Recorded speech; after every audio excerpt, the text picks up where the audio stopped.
A lot of excitement, of course, over the NFL season, but as it begins, there's a dark cloud over the Indianapolis Colts star quarterback Peyton Manning. He's still recovering from neck surgery and apparently is not ready to play. Yeah, on Monday, the Colts announced the doctors have decided that Peyton will not practice. His participation, therefore, in Sunday's game versus Houston will likely be doubtful. Here to tell us what that means for Manning, the Colts, and the NFL, Chris Russo, host of Sirius XM Radio's Mad Dog Unleashed. Dog, good to have you here with us this morning. Pleasure. Nice to be here. I guess the big question for a lot of Colts fans and football fans, far and wide, how serious an injury is this? Well, I mean, it's the neck. I mean, and don't forget, 2 surgeries. You know, Daryl Johnston, Cowboy fullback, had to retire because of this whole scenario. He hasn't practiced, no preseason. He's a workaholic, so it's got to be driving him crazy.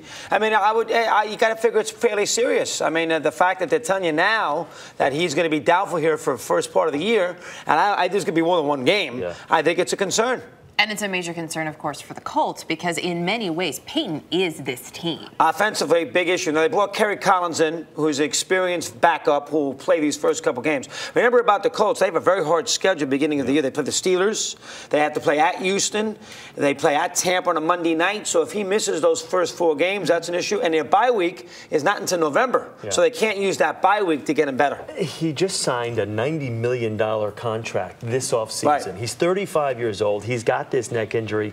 From a longevity standpoint, and is he going to get all that money? Well, I think the one thing is they would not have signed him to that contract unless they feel that he's going to be able to play a good part of the contract. Because I'm sure they gave him plenty of physicals and they gave him all that money, so they must feel confident this is a temporary scenario for him. So I would think that eventually he's going to go play. The streak is not a big deal. He's got this consecutive game streak. No sports fan in America cares about that. Really cares about that streak. There's not Lou Gehrig. So the streak is not that big a deal. What about, there's a lot of focus, of course, because the Super Bowl will be in Indianapolis. Maybe the Colts wouldn't have made it. Who knows? Like you said, starting out tough. But how much of an impact will that have? Well, they're not going to make it without him. No. So, I mean, if they don't have Manning, they cannot get to that spot. Last year's Super Bowl was in Dallas, so the Cowboys had that pressure. Let's be the first team to host the Super Bowl in our city. Romo gets hurt. They collapsed.